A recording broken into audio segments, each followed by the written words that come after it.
يا رحيم يا بصير يا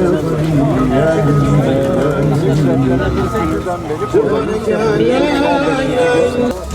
يا غالبا غير مغلوب يا صانعا غير مصلوب يا خالقا غير مخلوق يا مالكا غير مخلوق. Allah Teala Ümit Kervan'dan razı olsun. Allah Teala Ümit Kervan'dan razı olsun.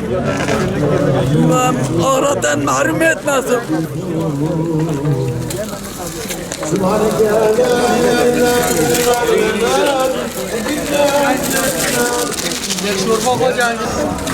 Tamam.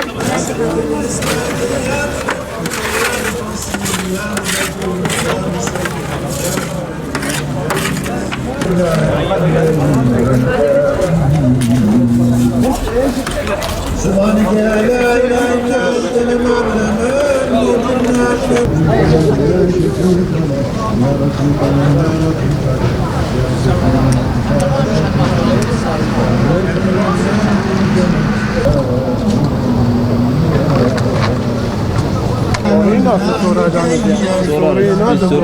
Diriz hallo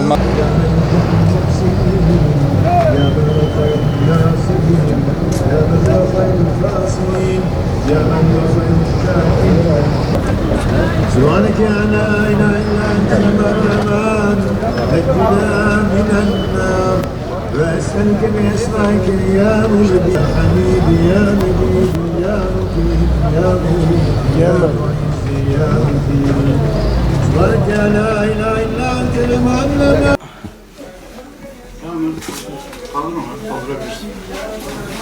Yani bilmiyorduk. Yani buraya geldikten sonra afet ne kadar gerçekten büyük bir şeye öğrendik. هذه في الإعلام ولا شيء؟ Diyor ki Umut Kervan'dan asrın felaketi yaşanmış. Yani çok büyük bir musibet, çok büyük bir felaket ve çok ciddi anlamda bir... Bismillahirrahmanirrahim. Asil Sudanlıyım. Adı Yemeni. Geldik. Türkiye için çok büyük geçmiş olsun. İnşallah şehit olanları rahmet ediyoruz. Hastalıklarına şifa versin. Kayıp olanlara biraz önce bulunması dua ediyoruz. İnanın biz geldik, bu kadar büyük bir facia var. Çok üzülüyoruz. Ufak bir yardımı bize dokunabilirse vermek istedik. Kardeşlerimize de yanına olmak istiyoruz. Biz şimdi geldik 7 veya 15 kişilik bir grup. Bu Sudan, Mısır, Yemen, Kuveyt, arkadaşlar Suriye'den, Filistin, Mısır.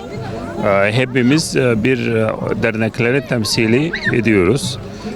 Biz geldik Adıyaman'a, gerçekten bu arkadaşlarına, kardeşlerimize ne yaşadıklarına duyguyu yaşayabilmek için bir hissetmek istedik ve gerçekten biz geldik, bütün dernekler, bütün Müslümanların buraya eline hiç kesilmesin, eline devamlı yardım etmesine temenni ediyoruz. Özellikle gıda konusunda, özellikle sağlık, özellikle hijyen maddelerle ilgili sürekli devam olarak verilmesi rica ediyoruz. Tekrar biz geçmiş olsun diyoruz. İnşallah bütün herkese, onanlar için, aileler Allah sabırlar versin. Teşekkür ederim. Sağ olun. اليوم نحن هنا في مركز عيد يمان. طبعا المناطق متضررة والفجيعة كبيرة جدا. نحن نقول قشمش أولسون تركيا الحمد لله على السلامة. هذه مصيبة كبيرة وفاجعة عظيمة. الحمد لله نحن اليوم متواجدون هنا من مجموعة من الدول العربية والإسلامية. جئنا لنطلع على بعض المشاريع التي نفذناها مع الإخوة في تنمية، وهناك مجموعة من الإخوة الذين جاءوا معنا في الوفد من الكويت ومن مصر ومن السودان ومن بعض الدول. فعلا الوضع في الواقع أكبر مما نراه في التلفزيون، وبالتالي أنا أهيب بجميع الإخوة العرب وجميع الإخوة المسلمين في أنحاء العالم أن يهبوا مع إخوانهم فالضرر كبير جدا ويحتاج إلى المعاونة والمساعدة. والله عز وجل يقول إنما المؤمنون إخوة، ويقول وتعاونوا على البر والتقوى ولا تعاونوا على الإثم والعدوان، ويقول الله تعالى وافعلوا الخير لعلكم تفلحون. هذا واجبنا أن نقف مع إخواننا، وتركيا تقف دائما مع المحتاجين ومع المظلومين في كل أنحاء العالم. هي فرصة الحقيقة أن نتجمع. الله يمتحننا ويبتلينا بهذه المصائب، لكنها إن شاء الله تعالى ستكون سبيلا لأن نتوحد جميعا وأن نكون أمة واحدة. وفق الله الجميع. أسأل الله سبحانه وتعالى العون والتوفيق لكل العاملين الذين يعملون هنا كخلية نحل. السلام عليكم ورحمة الله وبركاته.